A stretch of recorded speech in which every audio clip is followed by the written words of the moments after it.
Welcome back to my mental health and crime channel. My name is Huda London.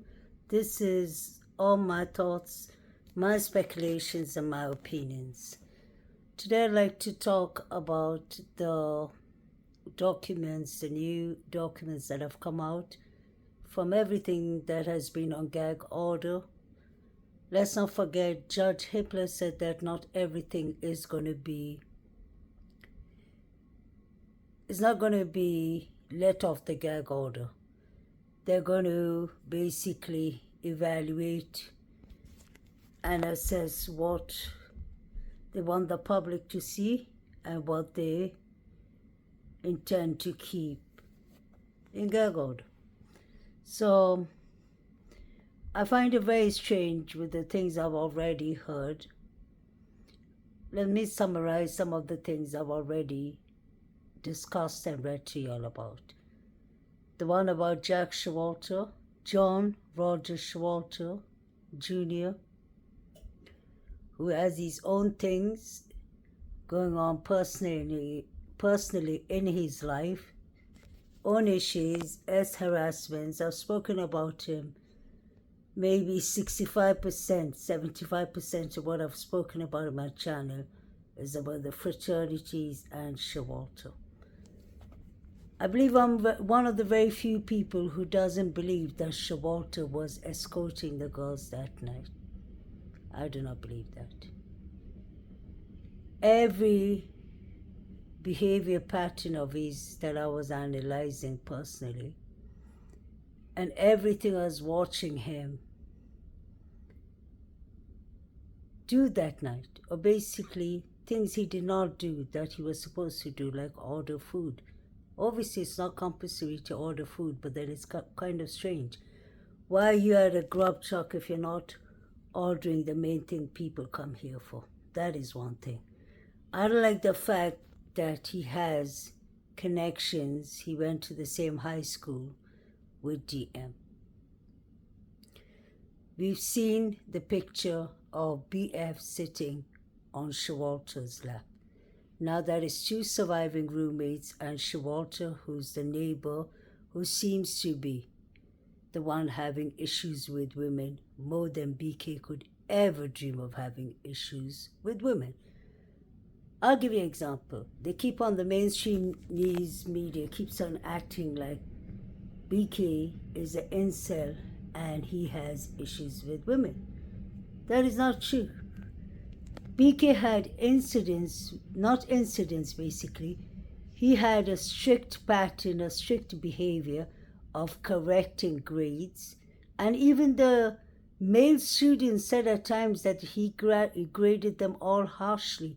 Maybe women more than men. He could have had other purpose, but that doesn't make him an incel.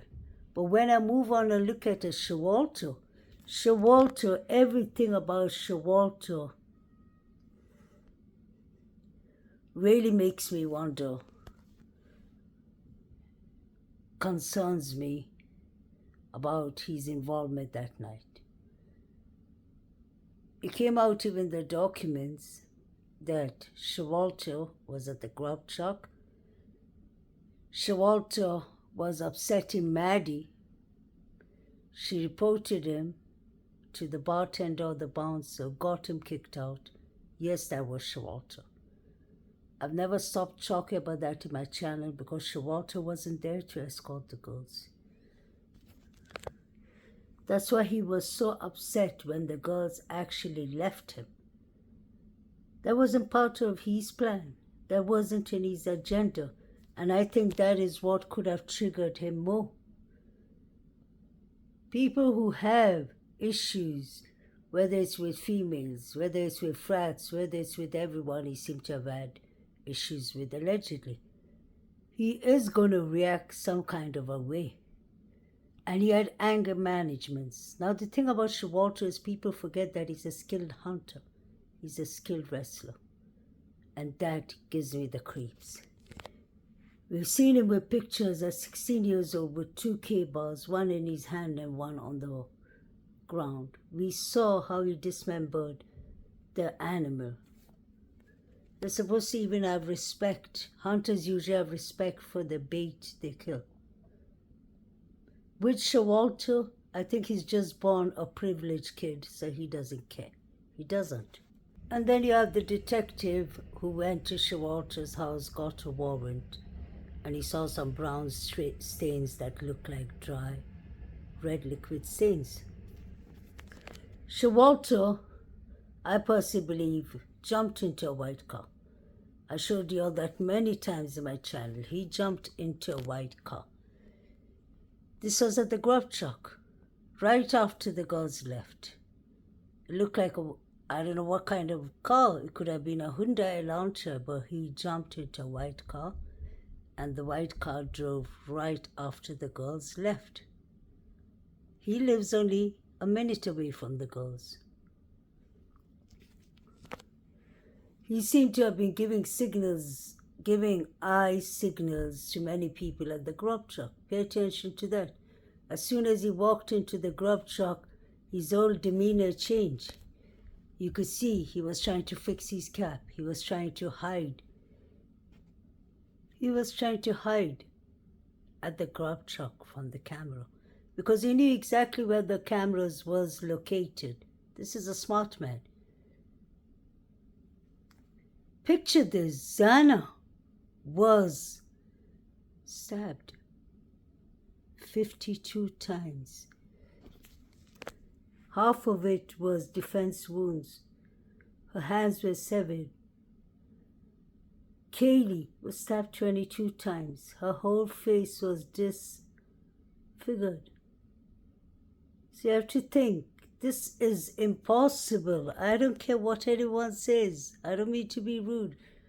But this is impossible that it's an act of one person. Impossible. Not especially with the way and how slow Koberger is in walking, talking, and everything. There's so many things that doesn't make sense with Dylan. I just don't want to sound like a person who doesn't have empathy. But the whole thing looked really rehearsed, in my opinion. These are emotions and feelings that BF and DM would have shown their face in the memorial and come out and said. And even now that the memorial has passed over 2 years, they're still hiding themselves. DM came and pay attention to everything. Her statement was about her life, how it changed. It was all about me, I. It was all about DM. The same thing with Emily. It was about I. Sounds like a very narcissistic trait. Pay attention to Olivia. My life changed. You took them from me. How am I supposed to live? What about the 4 victims that were lost at such a young age? Their whole life is gone.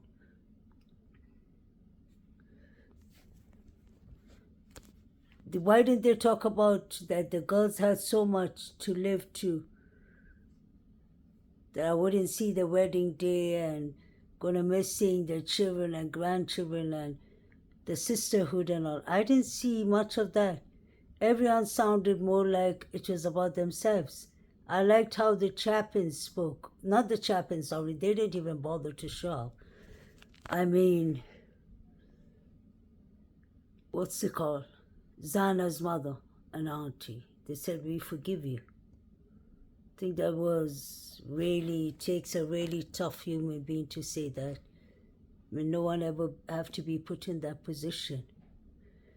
But coming back to this position, this situation about what was happening in Kaylee's room, I find it to be interesting because it clearly, the only good thing that I got out of Olivia is psychopathic behavior, honestly, is that she mentioned that there was 2 weapons.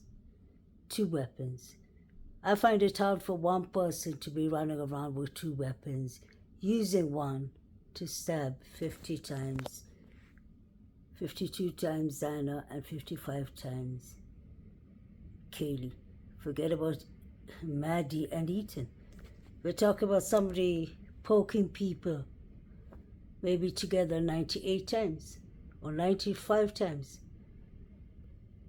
And yet DM says that she saw something that looks like an arrow that he was carrying. And that really interests me.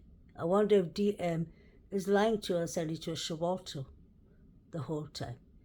There were 4 suspects in the crime scene. 3 at least unidentified male DNAs. But I keep on wondering what Shawalter's carrying in his jacket and pants. Now that she mentioned something about it looked like an arrow. Let me show you. I'm aware that I've shown you all this picture plenty of times. But there is a reason I keep on going back to these pictures. Jack Shawalter, John Rogers Shawalter, has many red flags, according to me. He was the only person who allegedly left Moscow, Idaho that night. I want to know what he's carrying in his jacket. And I want to know what he's carrying in his pants. On his left leg, you can clearly see he's carrying something, and especially his jacket. You can see the cut on his face, allegedly. He has on this white hoodie, and it's so strange. The picture Saeed is watching on his phone device at Banfield. Looks like somebody with a white hoodie like this and a white ski mask. I don't know why DM is saying somebody with a black ski mask. Koberger is 6'2", 6'3". He ain't 5'10". He couldn't be a bit taller than DM. They need to stop. Even if you are going to change things, don't overdo it, because people will understand that you're making it up.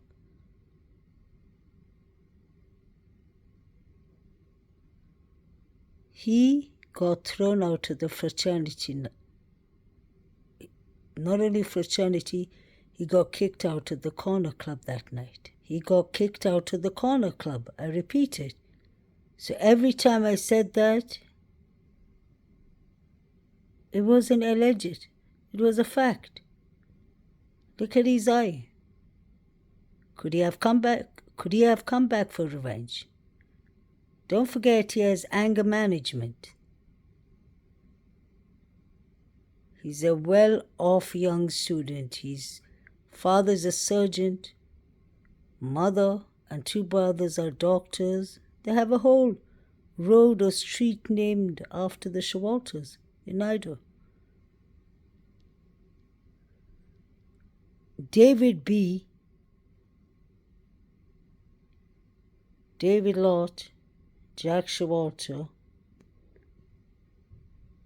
Banfield boys, the figures running, and Jack D. and the surviving roommates have always been sus to me. I'm not saying that they're suspects.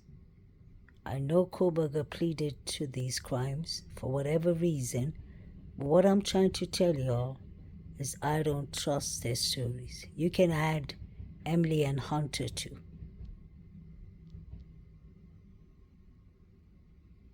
The detective went to Shawalter's house and he saw the dry red liquid, or something that looked like it. Why would he even need to go to Shawalter's house? Most likely he got a tips. I even showed you last week that Joe Vito says himself that the students in Idaho, Moscow told him that Shawalter's the neighbor and he did it, allegedly. And what I found to be really interesting about Shawalter is that Emily, Hunter's girlfriend, said that on one night in Idaho, Moscow unalivings on Amazon Prime, she said clearly, Emily says that she called the police because she knows Showalter, but when she started hearing a lot of talk about him in the grub truck, she said she took a look at the video and she called the cops and she said, I told them everything I know about him. She said she thought he was suspicious in the beginning. So did Ethan's sister Maisie. Isn't that all strange? Showalter threatened the girls. He said, you know we are going to get you for that, Maddie. That wasn't a joke. Somebody really got Maddie, Kaylee, Ethan, and Zana. It can't just be a coincidence. Out of the 4 or 3 alternative suspects, Koberger's always, sorry, not Koberger, Showalter's always high up there on my list. It just can't be all coincidence. He jumped into a white car. Maybe they're searching for the suspects in the white car because he jumped into someone's car. It's him they're searching for. You can see they haven't done a good job in the beginning of this case. That's why everything is in a mess now. DM couldn't even remember, honestly, what she saw, who she saw, bushy eyebrows. Now the mask seems to be half covering the chin, half not covering it. What is actually going on? And what is Showalter carrying, is my question. These are questions that will haunt me for the rest of my life in this case. Look at his pant. What is this man carrying, please? Is he carrying 2 knives, one in his pants? That looks like a K-bar. You can see the handle. And then he's carrying this. So they both are really questionable for me. Look at the cut on his eye. Really questionable. Showalter got kicked out of the fraternity. Tau Delt, he got kicked out of the Corner Club. It was said always by Kaylee, but there are reports that have come out from the gag order says it is Maddie. Never the doubt it would make sense it's Maddie because he was threatening Maddie. You know we are going to get you for that, Maddie. What is this man carrying? So Showalter would have been home by 1:56, 1:57 because he left a couple of seconds after Kaylee and Maddie. Then he had the white truck waiting, parking on the left-hand side here. That could have been David Lott or David Baracho since he was on sober watch, driving people home that night. Did they even take a DNA test sample of Showalter? That's my question. We heard Maddie saying F you, mister, to him. He's even changed. He looks so rough, injured, exhausted, like something was really bothering him at the Corner Club, and he was passing threats.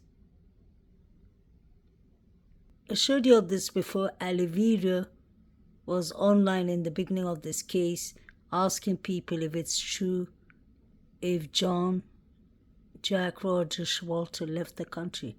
She was really concerned. And even her father was saying that he was happy that his daughter, Kaylee, was standing next to Jack D at the Corner Club and not Showalter. So that means he would have been concerned if it was Showalter. And I've heard that the Showalter family have threatened Steve. And so has DM's family. That's why he's changed his own narratives, in my opinion. I think as soon as Maddie and Kaylee ditch him, he runs after them. Takes a white Hyundai Elantra, a white car,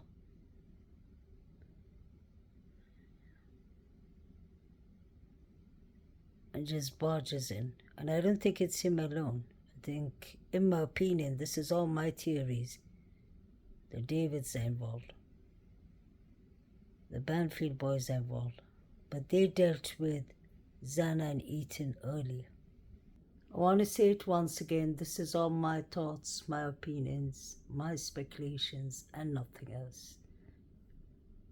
John Roger Showalter should be checked properly. I'm sure you'll have already read one of the reports, not the reports where, in fact, when Bill Thompson is talking the press conference after the hearing, after the plea deal hearing, when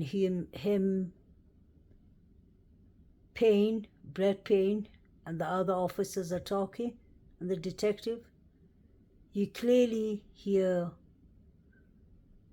what's his name, Bill Thompson, saying that they have not found any motives, targets, any connection to Brian Christopher Koberger and the 4 witnesses, Brian Christopher Koberger and the surviving roommates. So this makes it even more complicated than we think. But when you look at it, Jack D, I don't know if you all have read the report that has come out that Jack D, his phone was being given from one detective to another, that it ended up that his phone wasn't checked at the end. It was sent to Spokane County, then it was sent back to Idaho, and it was never checked. So this is the kind of investigation they were dealing with. But it isn't shocking because 3 unidentified male DNAs was found at the crime scene. They never spoke about it. Put it in a gag order. Let's see what they say about it. What about the 3 unidentified male DNAs found under Maddie's nail? They're not talking about it. What about the van shoe Leighton footprint? They ain't talking about that. Was somebody cleaning the crime scene halfway through? This is really strange. And I really still believe Ethan was having a party. I believe these students were tortured. It's really hurtful, heartbreaking to say, but they were tortured. They were backdoored. This firecracker that we heard, or the firework, I think was a clear signal to the other people, maybe in the Banfield bushes, to come out. It could be all far-fetched, but it could be all the truth. You could clearly see. Your eyes don't deceive you. They had 3 years to pre-plan all this and see how much we take in, how much we digest in, how much we agree, how much we disagree. But I stand in what I believe. If Koberger did this, he didn't do it by himself. Please let me know what y'all think. Guys, please like, share, and subscribe in 2 channels, actually 3 channels. The ones I've said before: Denise, Realize, Analyze. She's a very good friend of mine, a very good subscriber in this channel. Helps me a lot. Very on point with the thoughts. And please I'm sending out a lot of my likes and shout outs to Outcast. Please tune in into his channel. He is just a kind, decent, funny human being. Love the people on his chat, really good people. And please like, share, and subscribe to Bianca. Bianca is one of our first subscribers. She does a good job in her channel and in Outcast's channel. So give them all a like and shout out, because they are good in promoting other people, and we all need to be united and do the same. Please like, share, and subscribe. I really feel sorry for the victims and their families.